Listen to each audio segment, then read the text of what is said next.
Olá, eu sou Roberto Chiacchio, sejam bem-vindas e bem-vindos. Hoje temos com a gente André Hauen, pesquisador do IPEA e uma das autoridades em políticas públicas para a inovação. Vamos falar sobre concursos para a inovação, uma nova modalidade de compras públicas e com grande potencial transformador do ambiente de inovação no país. Bem-vindo, André, obrigado pela sua participação, grande prazer ter você com a gente aqui no canal. Obrigado pelo convite. André, então já partindo para as perguntas, explica para a gente, por favor, o que são os concursos para a inovação e onde que eles se inserem na política pública de fomento à ciência, tecnologia e inovação. E se você também já puder, de quebra, já dá alguns exemplos para a gente no mundo e no Brasil. Bem, é engraçado que os concursos são instrumentos extremamente poderosos e historicamente utilizados no mundo desenvolvido, mas pouquíssimos empregados aqui no Brasil na área de inovação. Então, a gente pode lembrar que a comida enlatada, no período napoleônico, foi desenvolvida através de um prêmio para inovação, um concurso para inovação.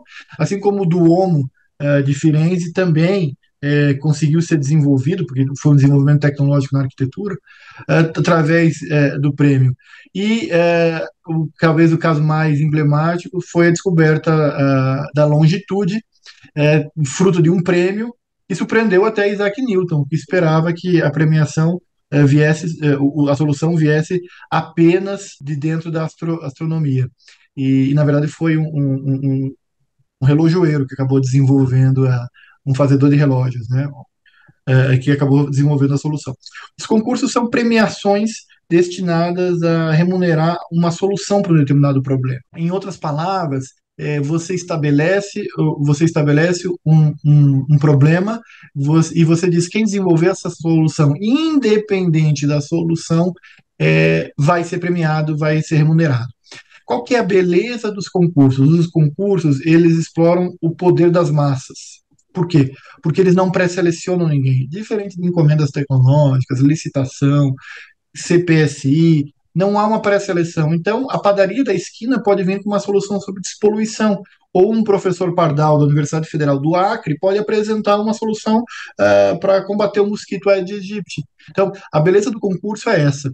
E o que tem de diferente agora? Pela primeira vez, a gente pode negociar a propriedade intelectual. Ou seja, no passado, a Lei 8666 não permitia que eu desse propriedade intelectual ao vencedor. Isso afastava todo mundo, né? O prêmio em si não era suficiente para a participação privada, principalmente. E agora não, agora o vencedor do certame, que é um certame, é um processo licitatório, licitação de modalidade de concurso, ele pode levar, além do prêmio, a propriedade intelectual, o que é muito mais atrativo para a participação privada.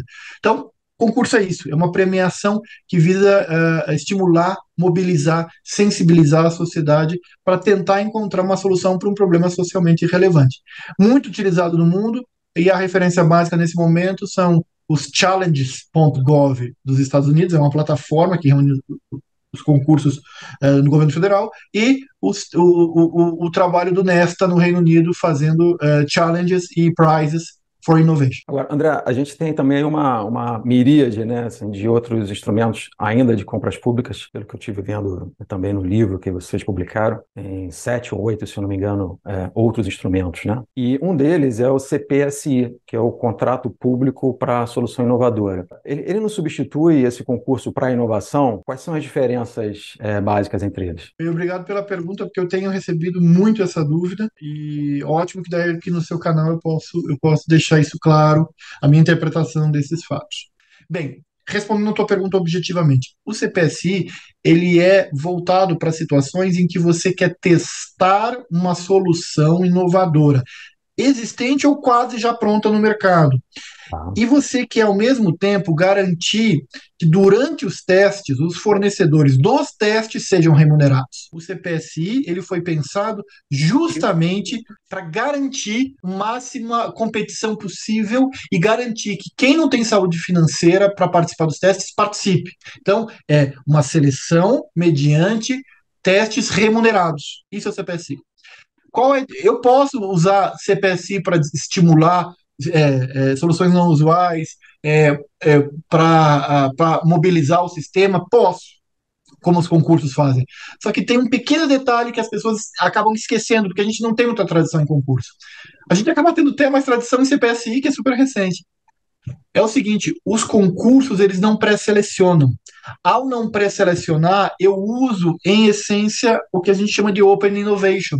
O Uhum. concurso é o Open Innovation por excelência. Por quê? Porque ele não seleciona ninguém. Está aberto. Quando a NASA diz, olha, eu tenho um problema aqui com o meu software, quem encontrar a solução eu vou dar US$ 1 milhão. Eu não seleciono ninguém. O CPSI não é assim. O CPSI tem que ter uma pré-seleção. Eu tendo a ter soluções sempre usuais no CPSI. Porque, claro, eu não vou selecionar a padaria da esquina, não justifica essa seleção. Por que é importante permitir as soluções não usuais? Porque na história dos prêmios, em geral, as soluções vêm de fora. Eu não citei o exemplo do Isaac Newton na longitude. Então, se você fechar um concurso como um CPSI, você tratar o concurso sempre como um CPSI, pré-selecionando, você vai matar boa parte da criatividade que vem de fora. Tá? Então, eles são para coisas diferentes. O que as pessoas às vezes comentam, assim, olha, uma coisa que o concurso não permite, o CPSI permite, e é a sua razão de ser, é a aquisição em escala. Então, por que no concurso não há aquisição em escala? Porque ele foi feito para estimular a criatividade fora da caixa. É para isso. Ele não vai comprar em grande quantidade. O CPSI, não. O CPSI, a gente tem um leque de inovações, eu não sei bem como elas vão se encaixar no meu ambiente, mas eu quero que participe o maior número possível de soluções adequadas, se essas soluções, a melhor solução desenvolvida durante esse período vai ser a que vai ser adquirida em grande escala. Então essa é a principal diferença. O concurso ele é feito para mobilizar, sensibilizar, estimular, não é para adquirir em escala e principalmente para encontrar a solução estilo Open Innovation completamente aberta. O CPSI não. Eu estou vislumbrando os testes, isso é muito importante. O CPSI eu só inicio quando o desenvolvimento tecnológico está próximo dos testes. Eu não posso fazer um CPSI e os testes não estarem no contrato de aquisição. Então, eles são parte essencial. Então, eu quero. É um problema complexo, tem múltiplas soluções, mas eu não sei como ela se encaixa. E eu quero testar diferentes soluções, mesmo de empresas pequenas. E aí eu posso remunerar durante os testes e selecionar. Então, é uma seleção mediante teste remunerado. Acho que ficou bem claro, então, as diferenças principais entre eles, né? E sobre concursos para inovação, você acha que a gente já está utilizando todo o potencial no Brasil? No que a gente precisa melhorar? Bem, eu tenho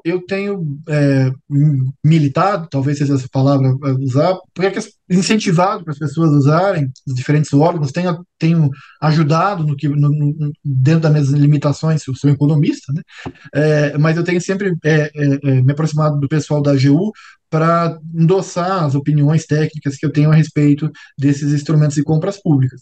E o concurso é que as pessoas precisam entender, e aí, como a gente tem pouca tradição, pouca gente fala nisso, eles são muito poderosos e são muito baratos. Em que pese eu não posso comprar em grande quantidade os resultados do concurso, eles são muito baratos e fáceis de fazer. A ENAP tem certa tradição em fazer isso, mas a ENAP, como não tinha disponibilidade da 14133 ainda, ela fazia os concursos com mecanismos de subvenção, de bolsa, um negócio meio faziam que era possível. Agora eu acho que os desafios ENAP poderiam ser muito estimulados com essa nova legislação que permite a negociação da propriedade intelectual. Então, a gente está muito atrás, né, historicamente, eu citei exemplos muito antigos, e a gente tem que usar mais, principalmente porque eles causam muita mobilização. Com pouco dinheiro, eu mobilizo a gurizada de startups, eu mobilizo a sociedade, da matéria, da podcast, da YouTube, as pessoas entendem o problema, a relevância do problema, e aí, a partir daí, eu começo a criar outras coisas. Aí, a partir daí, se eu tenho necessidade de aquisição, eu faço um CPSI, eu faço uma encomenda, eu faço uma licitação, mas o concurso é para ela dar aquele estouro inicial.